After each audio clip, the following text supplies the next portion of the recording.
Hello and welcome back to another deck profile video with Players Guild. I am Matt, also known as Plandana, and today we are looking at my favourite character in all of One Piece, Roronoa Zoro. This is a mono red aggro deck that really packs a punch. Zoro's ability is just huge. Don times 1 your turn, all of your characters gain plus 1000 power. Effectively attaching a Don to Zoro is like attaching a Don to all of your characters. It just opens up options you wouldn't normally have.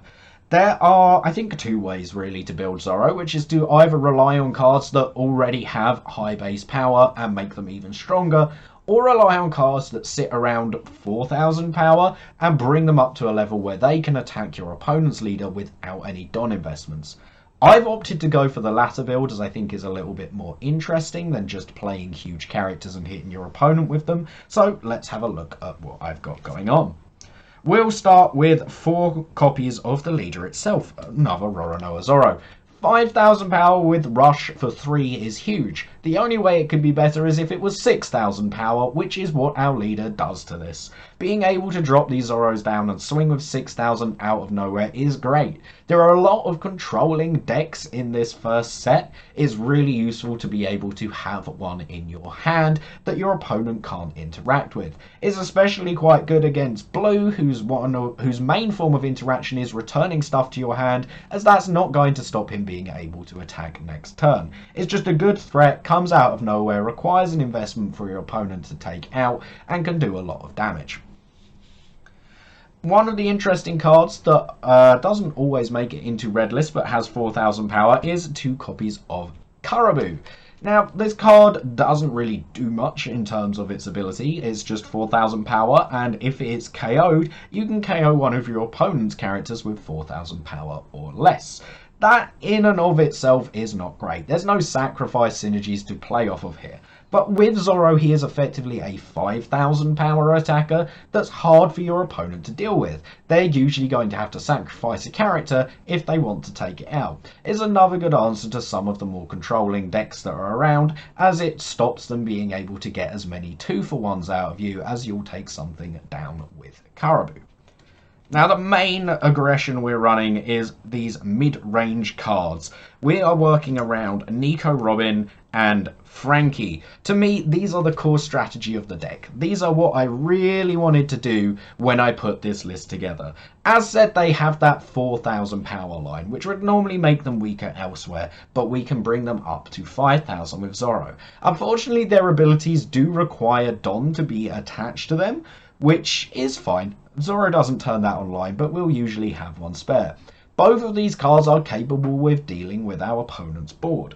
Robin is probably the better one of the two. She can KO a 3000 power or less character when she attacks, allowing you to get a swing in at your opponent's life while picking off one of their weaker blockers or just a value character they have sitting around.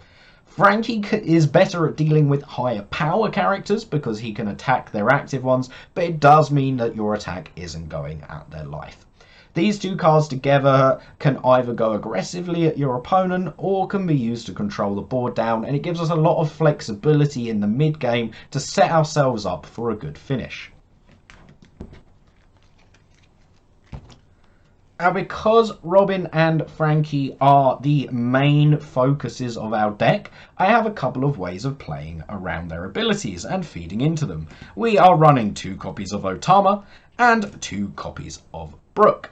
Both of these cards provide ways to lower the power of our opponent's characters, which is great with Robin and useful with Frankie. Otama is also a plus 2000 counter. Now, she does only have 0 power, so even with Zoro's boost is not often going to get good attacks in, but there's a good bit of value with her there. And you can just hold on to her in hand, use her as a counter, and if you happen to be in a situation where you have a Robin or a Frankie out, you can get that value. Brook in and of himself is 5000 power, so makes a great attacker, and also has the Straw Hat Crew character type, which is important for a few other cards in our deck.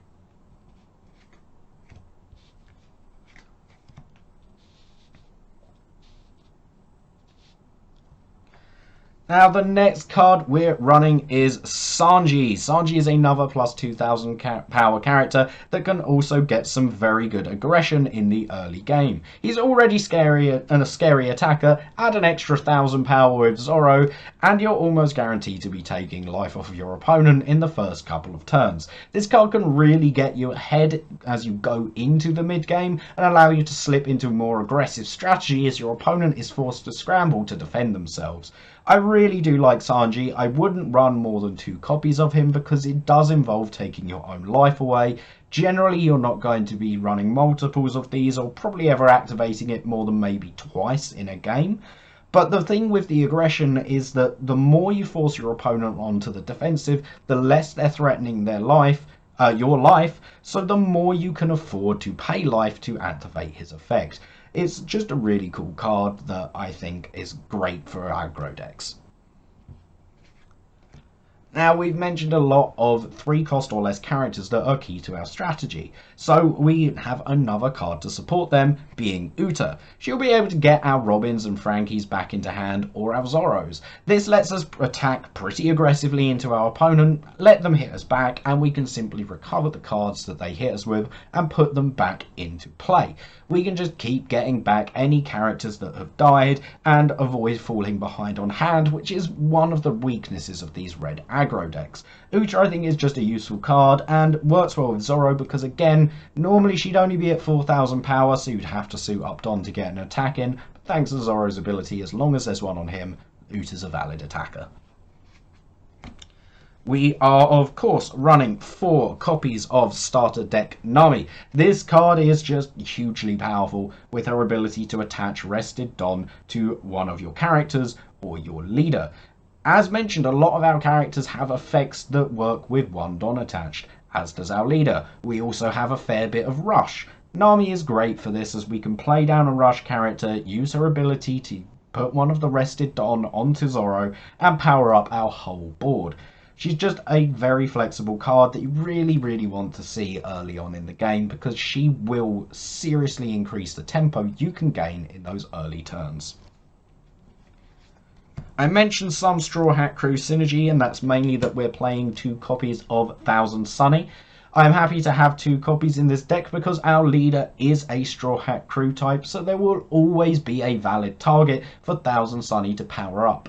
We have a lot of Straw Hat Crew type characters in the deck as well, and an extra 1000 power a turn is really nothing to be sniffed at. It can make a huge difference, especially when the game starts getting to its close. Your opponent is low on hand. It could be exactly what you need to just push over their counters. To try and finish the game out, we need a couple of powerful cards that can simply come down and make a difference. First of these is Luffy. 2 copies here, comes in with 6000 power and rush, and as long as there are 2 or more Don attached, he is unblockable. It's a great way to finish the game that your opponent will find it hard to prepare for. Coming out of nowhere, getting around their blockers and threatening their life can force them to make some counters that they really don't want to make, or could just straight up win you the match. To go with him, we also have a single copy of the secret rare Shanks, another card with rush. This one though has 10,000 power and also prevents 2000 or less power characters from blocking him. I find that second ability doesn't come up super often, but when it does, it's huge, and even still, it's a big attacker that can come down immediately and swing. We have just the 1 copy, but it can be very effective at finishing off a game. One of the weaknesses I mentioned for this red deck is its ability to keep cards in hand. We need a couple ways to get card advantage going, or at least card selection. So some of the ways we have this going is in Nami and in Gordon. Now, both these cards have the advantage that we can play them with Jinbei, which is quite useful, and they have on-play effects, so we can get that immediate value. Now, Nami is able to find a Straw Hat Crew type card from the top 5 cards of our deck, which makes up a large number of the cards we have. whereas Gordon lets us place a card from our hand to the bottom of our deck to draw one. This is quite useful when I normally find myself putting back excess Frankies. They don't have counters, we don't normally need more than one sitting around, so it's a good card to put back and draw something else useful. Gordon is also a plus 2000 counter, which is very helpful, and while both of them have low power, that's not as significant in a deck that is raising the power of all of your characters. Another card that I really like in red decks in general, and I'm keeping here for its finishing power, is Diablo Jamba. This can turn any of our characters or our leader unblockable. Because we have so many Straw Hat Crew type characters, there are plenty of targets for this, and it's nearly always going to be terrifying for your opponent when the card comes down. It's just a really useful finisher. It fills the same role as Luffy and Shanks, and in an aggressive deck like this, those out of nowhere finishes are very, very important. The last thing we need in our deck is a few ways to protect ourselves. We'll start by having a look at the blockers we've decided to run. We have 2 copies of Bartolomeo and 4 copies of Jinbei. Now, these are all good blockers to have. Bartolomeo is basically just a chump blocker. We can get some value out of his ability if we want, but majority of the time, we're just going to throw him away to defend ourselves. Whereas Jinbei is 5000 power, meaning he can make a decent attack if you need to, or be strong on the defense, and can put our 2 cost or less characters into play. I mentioned some of those synergies in this deck already. There are quite a few cheap characters because this is such an aggressive list, so Jinbei is often going to be able to get you additional value for the investment of $1 attached to him, which is very easy to make, especially with Nami in the list.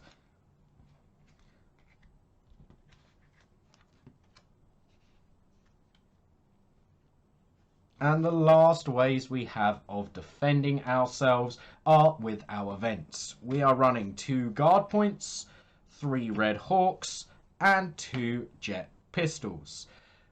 This is a fairly standard spread of red events for me. This is the sort of ratios I like to run. It's nice to have those 1 cost defenses in the form of guard point that gives a whole plus 3000 power. Red Hawk is an extremely powerful card, letting you provide a counter while also eliminating one of your opponent's characters. And Jet Pistol is just useful to stop your opponent if they're getting a bit too far ahead. Oftentimes we're not going to want to be running Jet Pistol because we prefer to push the aggression, but if we are falling behind, it can help equalize and stabilize the board state for us.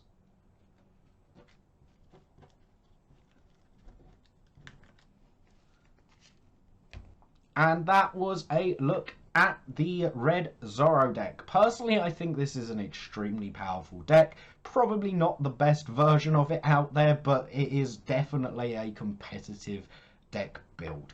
You can come up with your own ways to play Zoro, take advantage of his ability. It's seriously just such a huge, huge effect. I cannot emphasize enough how it can affect games. You really just have to try it for yourself and see how powerful it feels having that extra 1000 power everywhere. If you want to build an aggressive red deck, this is the leader I highly recommend you use. But if you do decide to go for it, let us know how it goes in the comments down below, and don't forget to like and subscribe with this video so we can beat the YouTube algorithm. Thank you very much for watching.